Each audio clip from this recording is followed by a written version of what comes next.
Hi guys, so we tend to focus much of the discussion around Brexit on the UK, which of course has been and is being impacted by the decision it took back in 2016. But we sometimes forget how Europeans have viewed Brexit.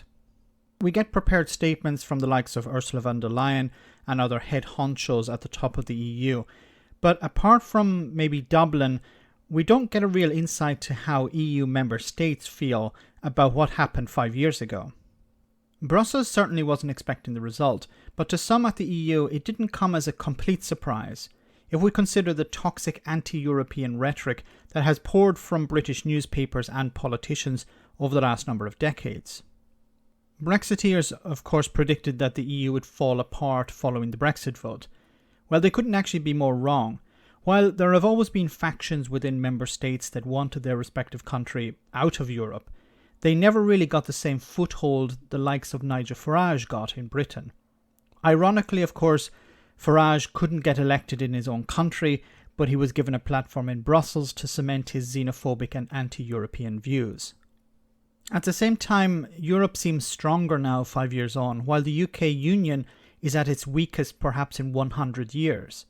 With the real possibility of Scotland becoming independent as a direct result of Brexit, and of course the vote to leave has caused turmoil in Northern Ireland as a result of Boris Johnson and his tunnel vision Brexiteers, which is resulting in that part of the UK slipping away. Brexit did deliver shock and awe in Brussels, but that has pretty much receded. This idea was confirmed by a former advisor to the EU's chief negotiator Michel Barnier, who said, and I quote, "Not only did the EU survive the storm, but it also moved on." Many of the parties in Europe who thought that they could capitalise on Brexit have somewhat run out of steam and scaled back many of their original ambitions.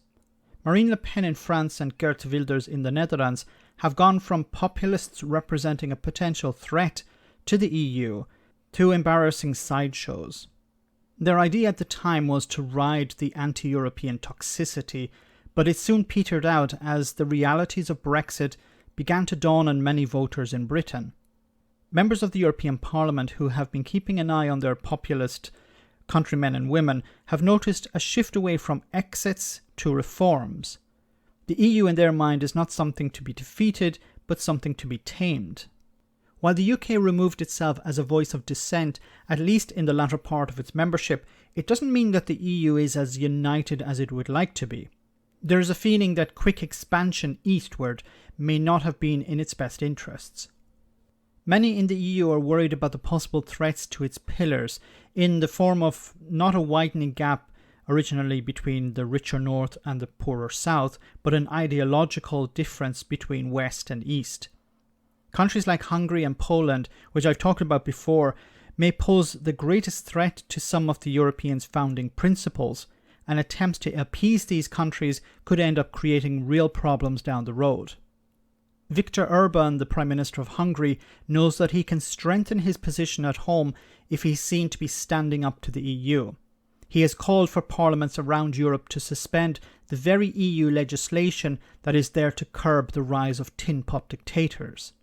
However, the pandemic itself may have actually helped strengthen the Union more than anything else over the last 12 months. While there were, rightly or wrongly, major issues at the beginning of the year in regards to the rollout of the vaccine, this problem has pretty much gone away, and Europe might actually even be in a position to help the UK out on this front. Something unique to the EU is the focus on cooperation to benefit smaller nations. My home country of Ireland has always had the backing of the EU when it came to problems in Northern Ireland following Brexit. Now, it would have been much easier for the EU just to demand a border on the island of Ireland, but we know that doing so would have put the Republic in a difficult spot and of course undermined the Good Friday Agreement. Also, the EU would not let Brexit Britain bully its former colony. Countries around Europe who had little knowledge or even interest in Ireland and its struggles spoke up for peace in Ireland to be protected, and this was, in my opinion, a good example of European unity. Brexit, which was built on weaponizing the ignorance of people in regards to Europe, actually had the opposite effect. I myself have developed a better understanding of the benefits of EU membership, and I also believe it had allowed us to call out the lies and half-truths of Eurosceptics, not just in Britain but in Europe too. We got a better understanding of how trade operates and how trade deals should or should not be negotiated. I think we also got a better understanding of the single market and the benefits that go along with that. For something that I have taken for granted, freedom of movement, I no longer do so, and I think that's something shared throughout Europe. We show how something so beneficial to so many British people could be stripped away. Brexit broke the wheel in Europe, but Trump broke it in the US. There was a feeling at the time that there was a new order in place and perhaps a return to policies that ushered in the world's darkest period, those of the 1930s. Instead, last year, something changed all of that. The pandemic. It forced member states in Europe to work together, and it forced Americans, most of them, to put aside their differences. Populism was expected to go from strength to strength, but it has been exposed as impotent in the face of a virus rolling over our nations and our planet. As I've said before, the UK was a powerful voice in the EU when it was a member. A voice for good, but also a voice that acted as a handbrake on what many saw as greater integration and progress. With that voice gone, Europe may become more confrontational with what some see as threats to order around the world. Britain, it seems, in the short term is going backwards while Europe may be going forwards.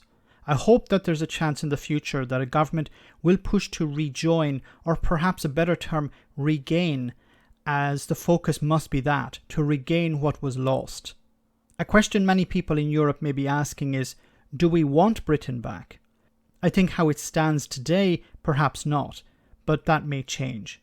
Let me know in the comment section, guys, what you think. As always, your comments are greatly appreciated. Thanks a lot.